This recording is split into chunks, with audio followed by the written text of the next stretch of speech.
bem-vindo! Hoje é quinta-feira, dia 18 de abril de 2024. Você acompanha agora as notícias da região e do mundo. Confira na edição de hoje. Colheita de soja. Contran autoriza o uso de lenços. Pavimentação asfáltica em Camaquã. E ainda, vagas de emprego no município de Venâncio Aires. Essas notícias você acompanha agora no Informe Região.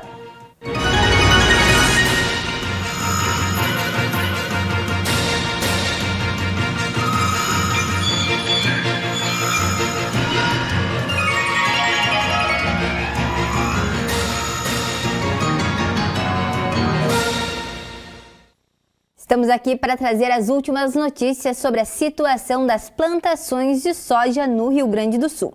As chuvas intensas têm sido um obstáculo para os agricultores, paralisando as atividades de colheita em várias regiões do estado. Na região de Soledade, a umidade do ar e as chuvas intermitentes causaram uma desaceleração na colheita. A produtividade das lavouras varia, com algumas alcançando até 3.900 quilogramas por hectare, enquanto outras, com tecnologia menos avançadas, ficam abaixo de 3.000 quilogramas por hectare. Em Pelotas, a produtividade varia devido a diferentes épocas de semeadura e estágios de desenvolvimento das plantas, chegando até 3.900 quilogramas por hectare. A maior parte das lavouras ainda está na fase de enchimento de grãos. Além disso, a previsão de fortes tempestades devido à formação de um ciclone extratropical e uma frente fria, especialmente no interior gaúcho. Isso pode interromper temporariamente as atividades no campo. A dengue é uma doença transmitida por mosquitos e continua a desafiar a saúde pública no Brasil, com sintomas que vão de febre a complicações graves, como hemorragias. Afeta milhões a cada ano. Conversei com a doutora Shirley e ela é responsável pela vigilância epidemiológica, para entender mais sobre a dengue e as medidas para combatê-la.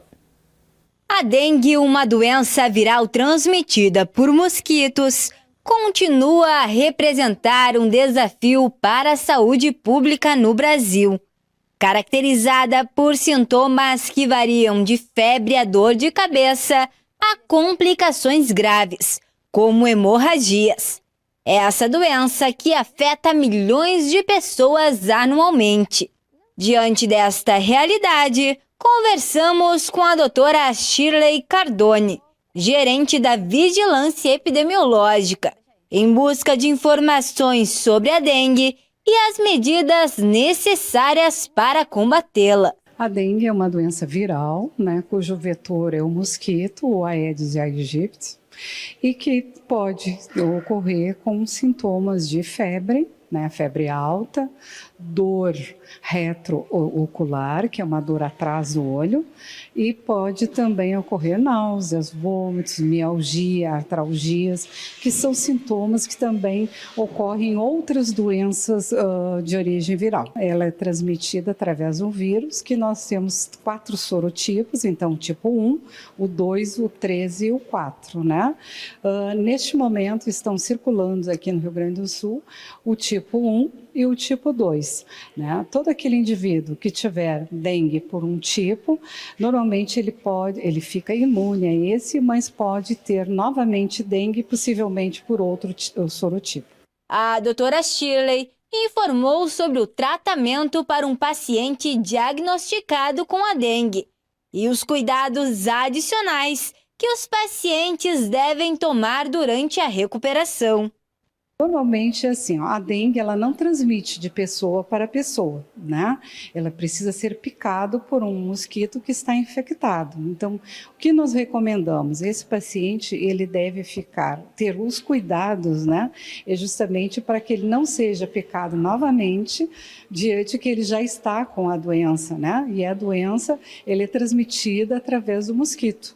Então, nós recomendamos que ele use sempre um repelente, né? Ele vai ficar em repouso, né? Porque ele precisa se hidratar, né? E como tudo que é doença, a pessoa fica debilitada, ele vai ter dores articulares, ele vai ter mialgias, então requer um certo repouso, né?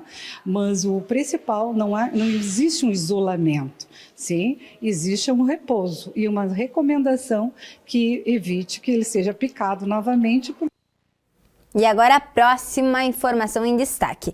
Temos uma novidade para os moradores de Camaquã e região. A Avenida Major João Meireles passará por uma grande transformação.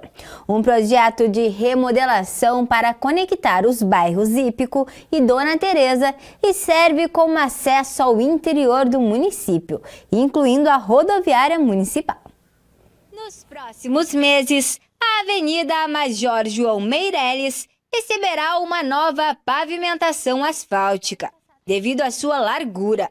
Serão construídos canteiros centrais, proporcionando espaços de convivência, além de uma pista para caminhada com ciclovia integrada, jardins e arborização ao longo do percurso.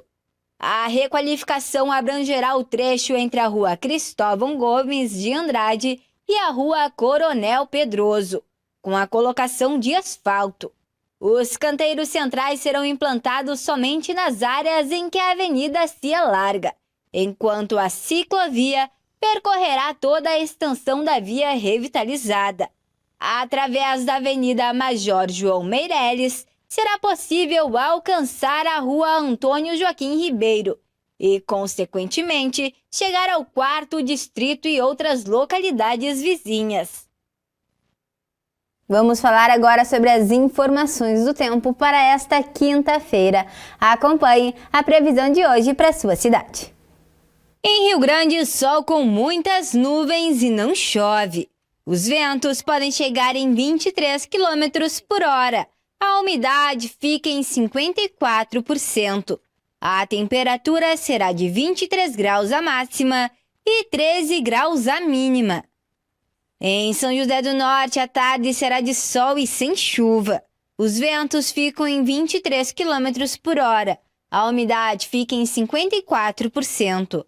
A temperatura será de 23 graus a máxima e 13 graus a mínima. Em Dom Pedrito, sol o dia todo e sem nuvens no céu. Não há possibilidades de chuva. Os ventos ficam em 15 km por hora. A umidade fica em 64%. A temperatura será de 21 graus a máxima e 13 graus a mínima. Em Camaquã, a tarde será de sol e sem possibilidades de chuva. Os ventos ficam fracos em 15 km por hora. A umidade fica em 57%. A temperatura será de 26 graus a máxima e 13 graus a mínima. Em Venâncio Aires, a previsão é de sol com algumas nuvens e sem chuva. Os ventos ficam em 15 km por hora. A umidade fica em 60%. A temperatura fica entre 23 graus a máxima e 13 graus a mínima. Estamos de volta com as informações importantes para quem busca oportunidades de emprego. Fique atento para as vagas desta quinta-feira, especialmente se você reside em Venâncio Aires. Painel de vagas de Venâncio Aires. Vaga para açougueiro, ajudante de motorista, atendente de padaria, assistente de engenharia, assistente de atendimento, auxiliar administrativo, auxiliar de açougue, auxiliar de controle de qualidade, auxiliar de compras, auxiliar de cozinha, auxiliar de depósito e ainda auxiliar de estoque. Se você se interessou por alguma vaga, compareça à agência do Cine em Venâncio Aires, portando documento de identificação oficial com foto. O horário de atendimento é das 8 às 16h30. Para mais informações, entre em contato pelo telefone que está na tela. E agora a próxima informação. A divulgação do novo Atlas Geográfico Escolar pelo IBGE nesta semana foi alvo de polêmica nas redes sociais, por mostrar o Brasil no centro do mapa mundi. A representação contém ainda uma marcação dos países do G20, grupo das maiores economias e das nações que têm relação diplomática com o Brasil. Embora coloque o Brasil no centro e não Europa e África, como nas representações mais recorrentes, o mapa do IBGE mantém as coordenadas geográficas fixadas em 1884.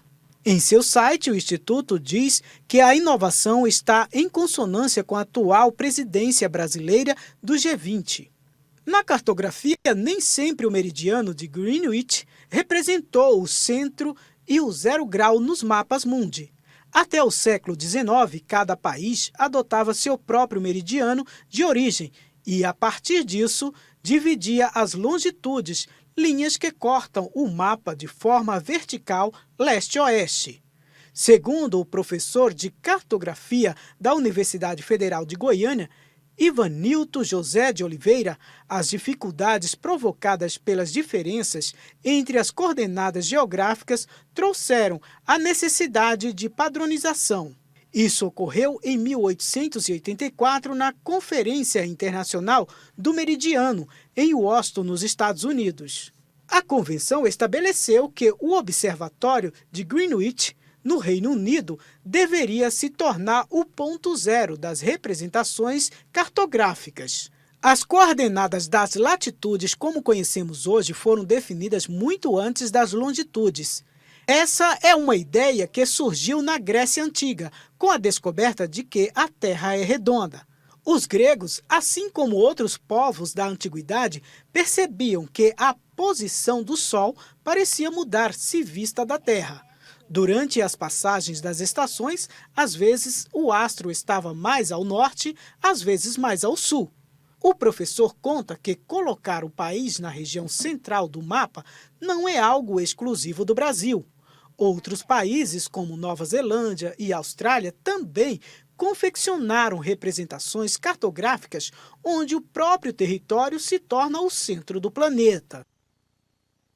Uma novidade importante: o Conselho Nacional de Trânsito, o CONTRAN, decidiu modificar as regras que regem a emissão da renovação da Carteira Nacional de Habilitação. Confira agora.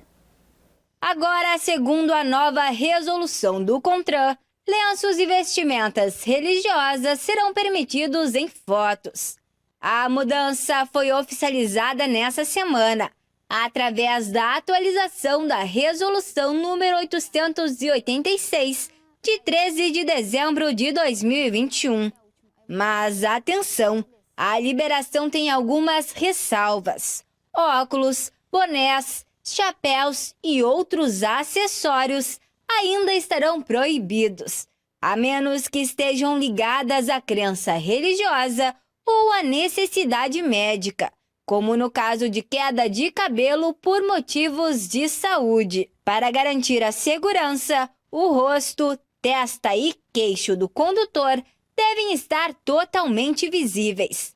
A medida, que passa a valer em todo o país, foi elogiada pelo secretário nacional de Trânsito como um avanço em prol da liberdade religiosa e inclusão. Mudando de assunto, o Estado está buscando apoio técnico da agência especializada na Organização das Nações Unidas para a Alimentação e Agricultura. Para esse desenvolvimento, confira agora o plano estratégico. A comitiva do governo em missão oficial na Europa se reuniu nesta semana com representantes da Organização das Nações Unidas para a Alimentação e Agricultura, para discutir esta parceria. O plano visa focar em sustentabilidade ambiental e sobre a agricultura gaúcha. O governador Eduardo Leite afirmou que, além de enfrentar crises climáticas, é importante avançar no futuro da produção agrícola. A vice-diretora da organização, Maria Helena, expressou interesse em afirmar cooperação com o Estado para avançar nessas pautas. Além disso, a comitiva busca estreitar relações com a Itália e a Alemanha, visando oportunidades de negócios e comemorando o bicentenário da imigração alemã e os 150 anos da imigração italiana no Rio Grande do Sul.